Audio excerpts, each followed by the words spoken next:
Hey guys, thanks again for tuning in to another episode of Full Throttle Car Reviews. In today's show, we're actually going to be taking a look at the Thule Pulse cargo box. Before we get started, please hit subscribe, give us a thumbs up, a thumbs down, leave us a comment in the comment section. Any and all feedback is welcome and appreciated. Thank you again for tuning in. Let's get started. So starting on the outside here, you can see that they've designed this box to be as aerodynamic as possible. It's got some different contours or indentations in it down the side and the either side and the top, of course. Kind of has a little diffuser at the back. So, you know, regardless though, you're going to see probably a 3 to 4 mile per gallon decrease when you do take this Thule box out with you on your travels. But overall, totally worth it. You know, if you're starting to run out of room in your car or your vehicle, this box is a really good solution without having to upgrade your vehicle completely. So as far as dimensions go, again, this is the Pulse Large. So it's 76 inches long, 33 inches wide, and it's 16.5 inches high. I was pretty skeptical at first, you know, looking at these and in person and REI or, you know, other stores. I was kind of skeptical or a little in disbelief of, you know, this actually really being able to help a ton. But as you can see, this thing can actually fit quite a bit, from, you know, your suitcases and luggage to golf clubs or skis or outdoor equipment. Or, you know, if you want to throw a person up there too and test it out, you can do that as well. Probably not recommended. One thing to keep in mind is the weight capacity for this.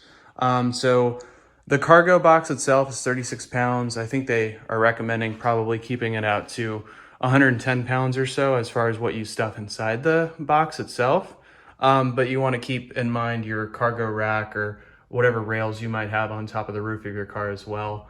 And just consider the capacity that those can hold.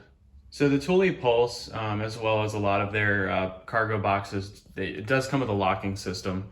So you'll see that here, it does come with 2 keys. When you lock it, it's going to lock in the middle. There's also a part in the rear of the box as well in the very front.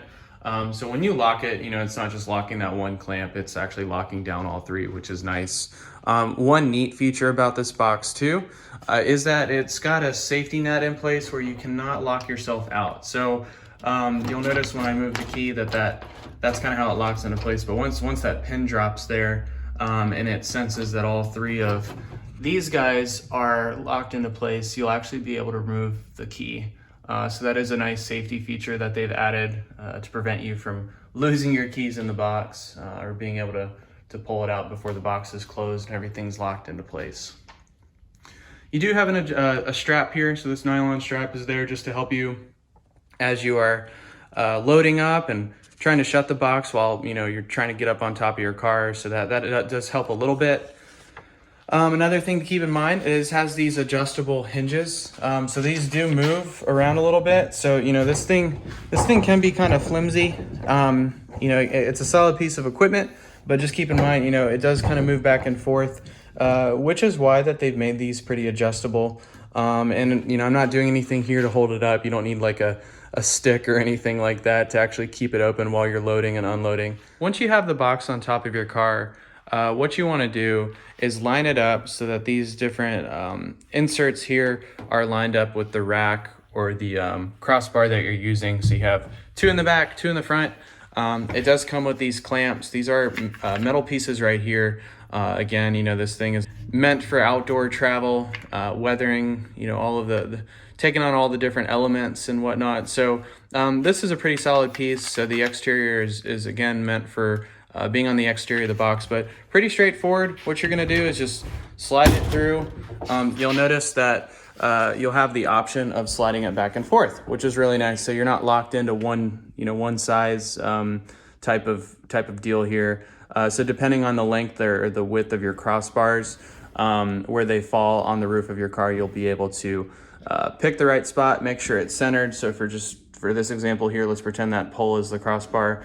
And then I'm gonna twist this, and as I do that, it's gonna lock it in place. And then once it finally has a tight feel on it and it's locked in, we're good to go. You know, I've heard that some of these do click, but this one does not click once it's ready. So you just kind of got to make your best judgment and make sure that you're tightening it down as much as possible without, you know, overstraining the locking mechanism itself, but also making sure that it is stuck on the rack and that it's not going to fly off while you're driving down the highway.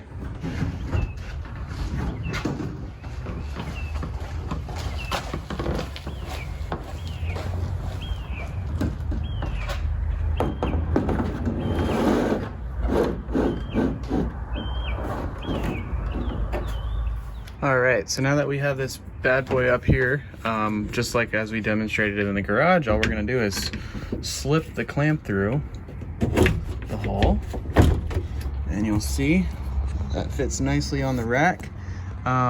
These are just Toyota OEM racks that I ordered online, super easy to install, literally just like one bolt. Took about maybe 15 or 20 minutes to do. But what you wanna do is just get all 4 of those on. And again, start to twist that down, make sure it locks into place. Alrighty, so we got all 4 clamps locked into place. Seems really secure. I don't think this box is going anywhere.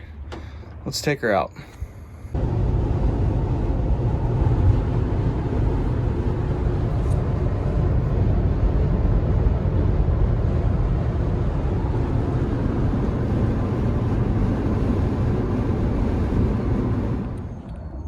As you can see, the Thule is strapped in on top, and now I'll just do a quick test with the rear lift gate and make sure we have good clearance, which we should. So that's not all the way up, but if we push it all the way up, we're still gonna be good. So plenty of room, again, for the Thule Pulse size large on top of this RAV4. Thanks for tuning in.